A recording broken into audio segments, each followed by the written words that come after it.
প্রয়োজনে কি এদিক ওদিক তাকার? আর এদিক ওদিক তাকিয়ে লাভটাই কি?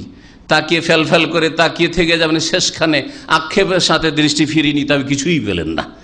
সুতরাং যারা অন্য মহিলার দিকে বা যুবতীদের তাকায়, ওদের মতো নির্বোধ বোকা লোক কেউ নেই, কিছুই পেল না, হা করে তাকিয়ে থেকে গেল। কি পেলেন আপনি? কিছু তো পেলেন না। আরো অশান্তি, আপনার যে মনের জ্বালা, আসলে নির্বোধ বুঝে না কিছু। তাকিয়ে পরে তাকার পরে মনে যে জ্বালা সৃষ্টি হইল, সেই জ্বালার তো আর ক্ষুধা, এই যে পেটের জ্বালা যেমন হয়তো মনের জ্বালা, এই জ্বালা দূর করার তো কোনো কিছু পেল না, কিছুই পেল না। আরো জ্বালা দাও দাও করে জ্বলতে থাকলো। ঘরে যদি স্ত্রীও থাকে, কিন্তু নিজের স্ত্রীর চাইতে সুন্দরী যেহেতু দেখে নিয়েছে, এখানে স্ত্রীর কাছে এসেও শান্তি হচ্ছে না, তাই অশান্তি আর অশান্তি। আর যদি স্ত্রী ঘরে না থাকে, অথবা স্ত্রী আছে কিন্তু দূরে আছে, সাথেও রাখতে পারি না, তাহলে অশান্তি আর অশান্তি ছাড়া কিছু নেই।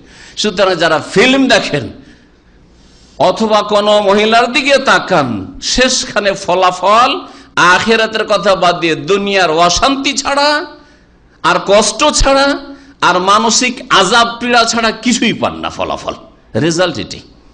আর যদি না তাকান, প্রথম যেমন অনিচ্ছাকৃত নজর পড়লো, দৃষ্টি পড়লো, সাথে সাথে দৃষ্টি নামিয়ে নিলেন, সাথে সাথে একটা ইমানি স্বাদ পাবেন, যা নবী করিম সাল্লাল্লাহু আলাইহি ওয়াসাল্লাম হাদিসে রয়েছে।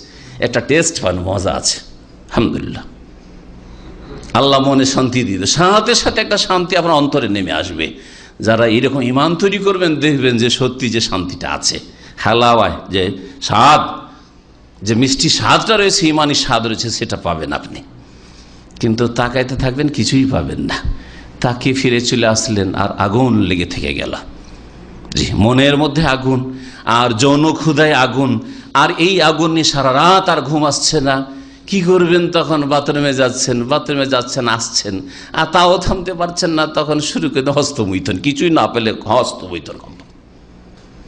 বেশ কিছু যুবকরা আজকাল প্রশ্ন করে যে আমি জেনা থেকে বাঁচার জন্য বা সমকামিতা থেকে বাঁচার জন্য যদি হস্তমৈথুন করি, মানে গুনাহে পাপ থেকে বাঁচার জন্য, বড় পাপ থেকে বাঁচার জন্য এই ধরনের হস্তমৈথুনের পাপ করব, জায়েজ কি না জায়েজ নয়? কারণ সেটাও সীমা লঙ্ঘন। আল্লাহ বলছেন স্ত্রী ছাড়া, ফামান ইবতাগা ওয়ারা যালিকা ফাউলাইকা হুমুল আদুন, স্ত্রী ছাড়া যদি অন্য কোন পথে যৌন ক্ষুধা নিবারণ করার উদ্দেশ্য করে রাস্তা তলাশ করে, তাহলে তারা হচ্ছে সীমা লঙ্ঘনকারী, আদুন সীমা লঙ্ঘনকারী। আর সীমা লঙ্ঘনকারীর স্তর বিভিন্ন হইতে পারে, কিন্তু গুনাহগার সকলে। সুতরাং কোন যুবকের জন্য, কোন পুরুষের জন্য হস্তমৈথুন জায়েজ নাই। আর যারা এদিক সেদিক তাকায়, মহিলাদের দিকে অথবা মহিলাদের ছবির দিকে, ফিল্ম দেখতে থাকে, তাদের এই অশান্তি ছাড়া আর কিছুই পায় না তারা। দুনিয়াতে অশান্তি, আর আখিরাতেও যখন আল্লাহ পাকের আযাব হবে, অশান্তি আর অশান্তি।